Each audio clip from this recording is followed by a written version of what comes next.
What is up, cool kids and Palette University students? I'm Cool Trainer Gavin.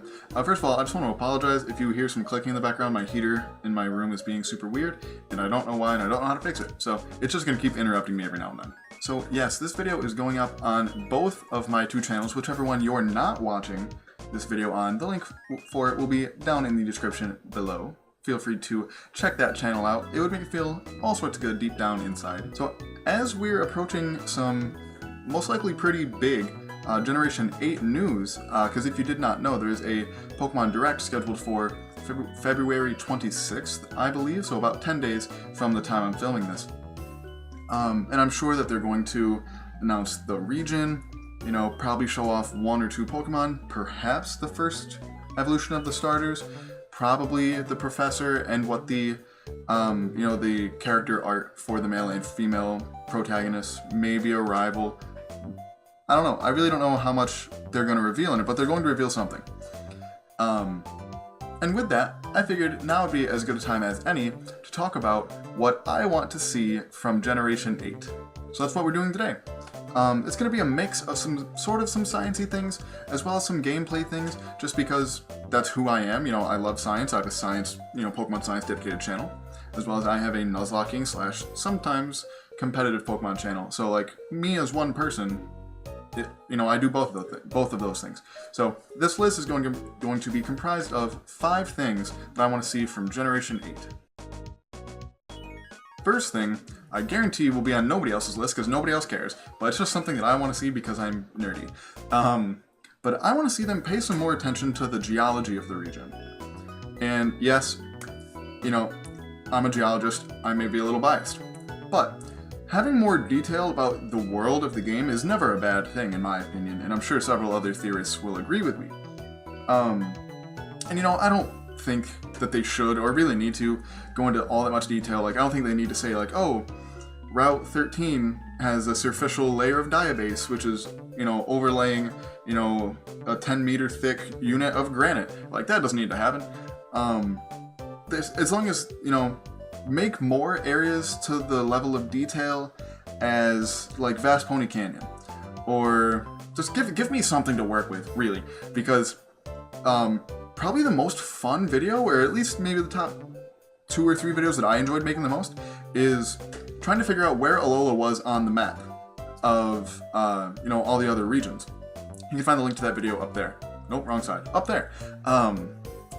And I had so much fun making that video because I got to look at what limited geology there was in the Pokemon games, and I got to try and piece together the puzzle of where I think Alola belongs. So as long as they give me some kind of evidence that allows me to do that, I'll be happy. Number 2 on the list is something probably a little more people will want. Definitely more than, you know, the 1% of people that understand geology and understand those types of rocks that I was just talking about. But basically, I want them to make Route 1 interesting, specifically the Pokemon on Route 1. Because, you know, all through the Pokemon games, and Gen 7 did a fantastic job of this, don't get me wrong. Gen 7 did a great job, especially Ultra Sun and Ultra Moon. But the previous 6 generations Route 1 was just so boring. Like, I mean, for Generation 1, they didn't have a lot of work to work with, I understand, but there was literally only Caterpie didn't belong there. There was literally only Pidgey and Rattata. That was it. Even in Yellow, when they went back through and, you know, added new Pokemon to different places, they still kept it that way. I don't know. So, some of the things that I'm thinking of are, like, and I might get a little flack for this, but Bidoof. Bidoof was the first time that they actually tried something different with the Route 1, like, generic rodent thing. Because with Generation 1, 2, and 3, you know, you had Rattata and Raticate, Sentret and Furret, and then Zigzagoon and Linoone. They suck. They're just objectively bad Pokemon. You could argue that Raticate's kind of alright, but it's not. They're all objectively bad. But they did something different in that they gave Bidoof's evolution, Bibarel, a secondary type.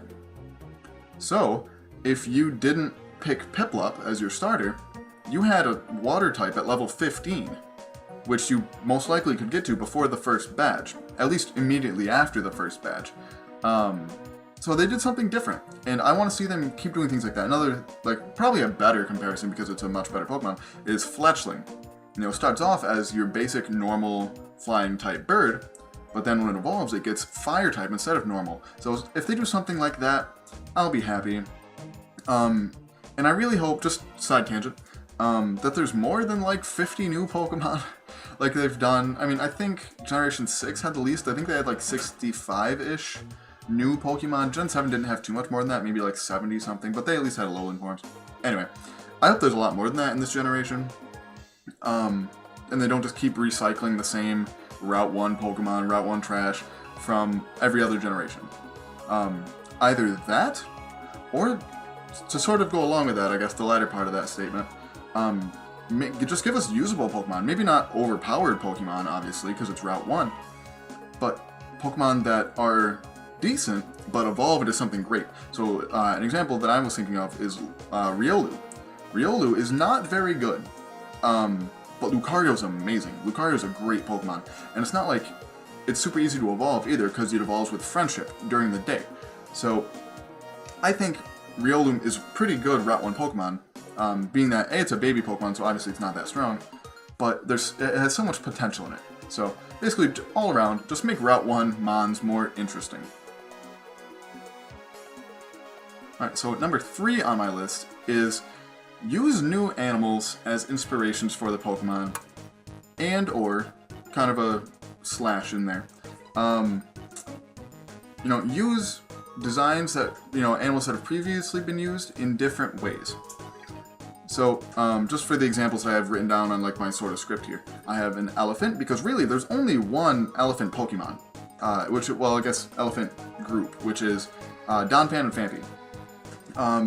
Mamoswine isn't an elephant, it's a pig. It's just got, mammoth in its name, but it's not an elephant. So I feel like they're really missing out. You can do a lot with an elephant. You can make it a water type, a fire type. You could, that'd be amazing, like a fire type elephant that just shoots flames out of its trunks with like tusks made out of fire, something like that. That'd be dope. A water type elephant that like squirts water. I don't know. You can do a lot with an elephant. Or things like a deer. Yeah, there's a decent amount of deer Pokemon, but I was thinking maybe for like a starter, because the red deer, or it's like stag, whatever it's called in the UK, because supposedly, according to some people, the region's going to be based on the UK. The red deer or stag is a very big, icon of the UK. So going off of red, you can make like a fire type deer where its antlers are just this big massive fire coming out of its head. I think that would be so cool, even though we already have a handful, I don't know off the top of my head how many, but a handful of deer Pokemon. You could also use some other, if it's based on the UK, I doubt they'll have too much in the way of things like dolphins, but it still blows my mind that there's no dolphin Pokemon. They really blew that chance with Alola, because it's a tropical place. Dolphins love warm water. Duh, Game Freak, how did you not think of that? But the UK is also known for animals like hedgehogs, and in my opinion, I think it's really cool that they're native there, but legless lizards, they're exactly what they sound like. They're not snakes, they are actually lizards, they just don't have legs. So they could do something kind of neat with that as well.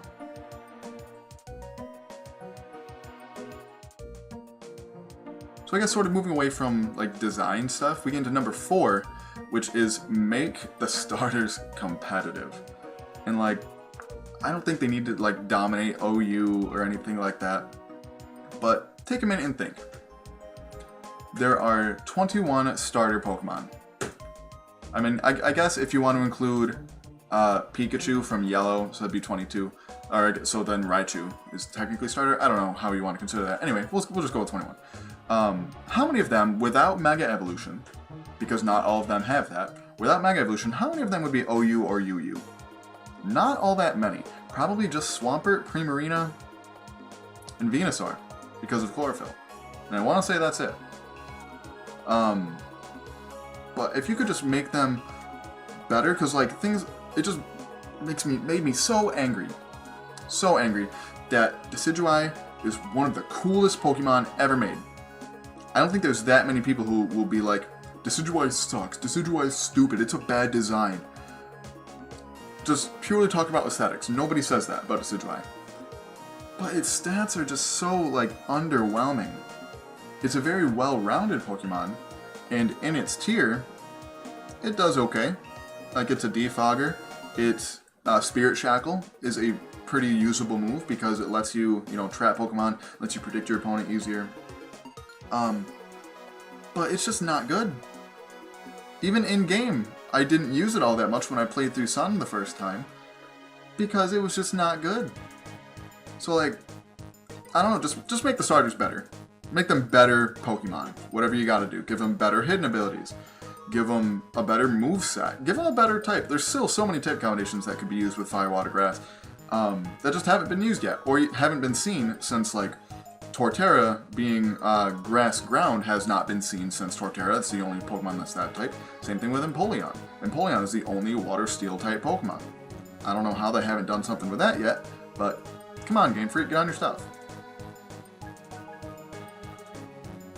And finally, to close it out, number 5, and also something that probably not that many other people will have on their list, is I want good fossil Pokemon. Generation 6 by far has my favorite fossil Pokemon. So I was really looking forward to Gen 7's fossil Pokemon, and then they just didn't have any.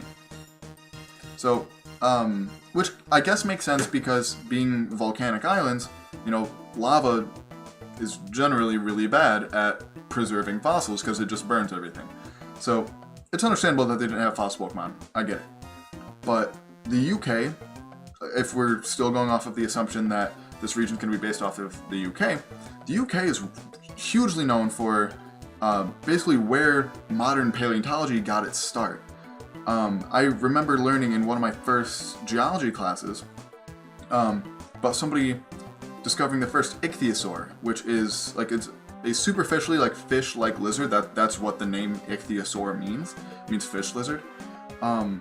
Literally walking along some cliffs along the beach and seeing the skeleton just literally just chilling in the rock, and they were like, "What's going on here?" So that would be super dope. So there's really well-known animals that are known from fossils in the UK. As well as some things like Iguanodon being a very well-known dinosaur. It was one of the first put on display, also in the UK as well. I don't think it was found there, but it's, I specifically remember seeing this big portrait of an Iguanodon standing next to a guy. And it was, in London.